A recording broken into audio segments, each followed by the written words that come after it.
मुख्यमंत्री माझी लाडकी बहीण योजनेच्या लाभार्थ्यांचं टेन्शन वाढलंय। त्याला कारण ठरलंय लाभार्थ्यांच्या अर्जांची काटेकोर तपासणी। राज्याच्या सर्वच जिल्ह्यांमध्ये अर्जांची निकषांनुसार पडताळणी केली जाते, त्यामुळे नियमबाह्य लाभ घेणारे लाखो अर्ज बाद ठरतायत। सोलापूर जिल्ह्यातील 11,09,000 महिलांना पहिले 3 हप्ते मिळाले, पण विधानसभा निवडणुकीनंतर निकषांनुसार पडताळणी सुरू झाली आणि आतापर्यंत जिल्ह्यातील सुमारे 1 लाख महिलांचा लाभ बंद झालाय। वार्षिक 2.5 लाखांपेक्षा जास्त उत्पन्न असलेले लाभार्थी वगळण्यात आले।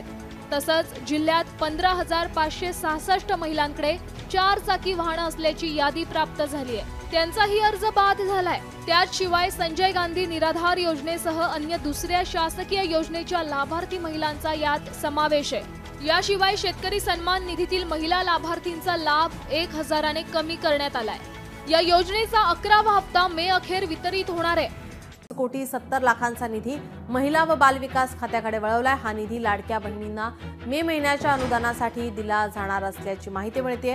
लाडक्या बहिणीचा हप्ता जमा करताना सरकारची दमछाक झाली आहे। आदिवासी विकास खात्याचा निधी दर महिन्याला वळवला जाणार असल्याची माहिती सूत्रांकडून समोर येते। लाडकी बहीण योजनेला कोणत्याही प्रकारे सरकारने निधी नसताना ही घोषणा केली। आम्ही निवडणुकीच्या आधी सांगत होतो।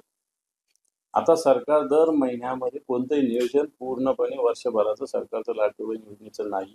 राज्य सरकार सध्याच्या घडीला लूट करते, राज्याची लूट अशा पद्धतीनं चालू असताना असे प्रकार सातत्यानं होत आहेत।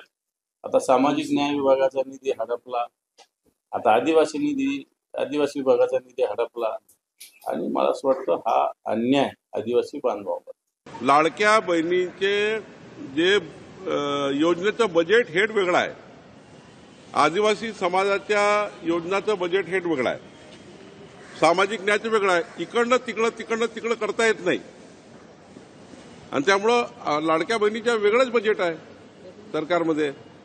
त्यामुळं मला असं वाटतं हे खोटारडेपणा आहे। हा नुसता त्या ठिकाणी काहीतरी बातम्या देऊन समाजामध्ये सरकारचं नाव बदनाम करण्यासाठी केलेलं कारस्थान आहे। या वर्षामध्ये आदिवासी विभागाची कुठलीही योजना बंद पडणार नाही। आदिवासी विभागाअंतर्गत कुठलाही जो प्रकल्प हाती घेतला त्या प्रकल्पाला निधी कमी पडणार नाही।